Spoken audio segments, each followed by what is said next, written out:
ओम नमो भगवते वासुदेवाय।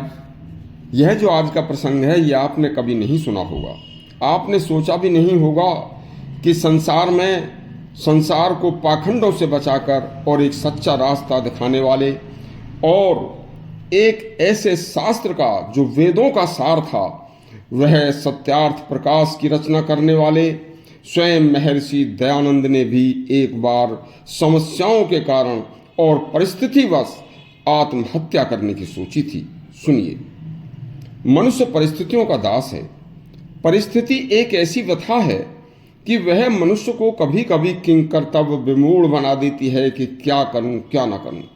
और जो ज्ञानवान मनुष्य उस समय ऐसी परिस्थिति से ज्ञान ध्यान पूर्वक निकलने का प्रयास करता है तो वही एक दिन सूर्य की भांति चमकता है।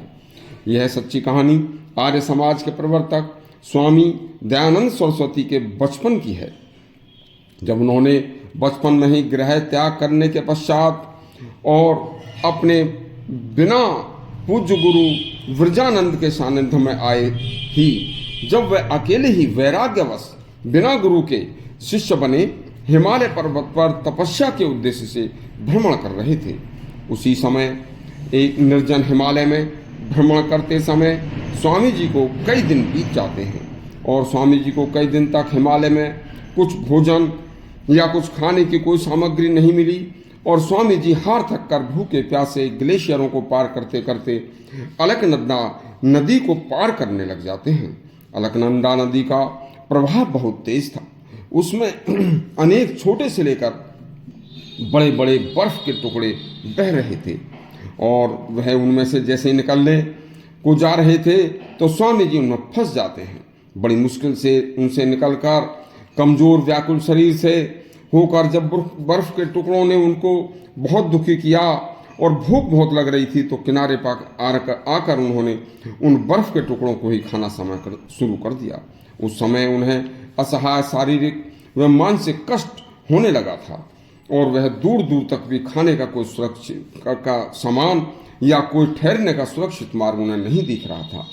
केवल बर्फ के पहाड़ और कल शोर मचाती अलकनंदा नदी और मनुष्यों की की बस्ती बहुत दूर, निर्जन जंगल पहाड़, उसमें अकेले मूल शंकर, जिन्हें दयानंद कहते थे बाद में, वह अकेले भूख के कारण थके कमजोर और अपने को बहुत ही मायूस महसूस कर रहे थे और एक कदम भी उन पर चला नहीं जा रहा था, हिम्मत ही नहीं थी।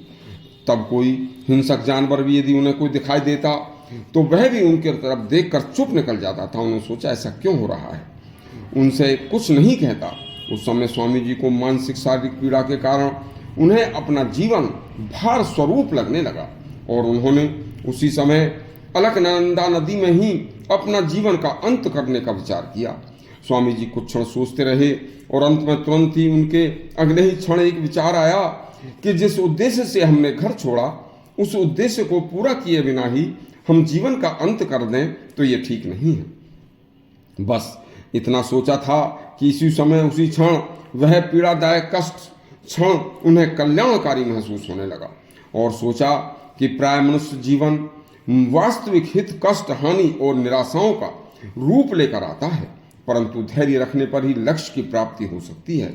और मन में सोचा, मूल शंकर, परमात्मा तेरी परीक्षा ले रहे हैं और तू परीक्षा में पास होने का प्रयास कर। यदि तू भगवान की परीक्षा में फेल हो गया तो ये जन्म निरर्थक हो जाएगा। बस स्वामी जी ने हिम्मत की और कुछ हरी घास के पत्ते खाए और चल पड़े पूर्ण गुरु की खोज में। तब उन्हें बहुत तलाश करने के बाद पूर्ण गुरु, पवित्र सत्य आत्मा जन्मांध गुरु विरजानंद मिले, जिनसे दीक्षित होकर उन्होंने संसार में सूर्य के समान अपना तेज बखेरा। तब कहते थे कि मूल शंकर, तुझे जंगली हिंसक जानवर भी देखकर क्यों छोड़कर चले जाते थे, प्रभु को तुझसे कुछ काम कराना था। तब ऐसे मूल शंकर तिवारी एक दिन महर्षि दयानंद सरस्वती बने। देखिए, यदि आपको हमारा प्रसंग अच्छा लगा हो तो हमारा चैनल सब्सक्राइब करें और घंटी दबाएं। धन्यवाद।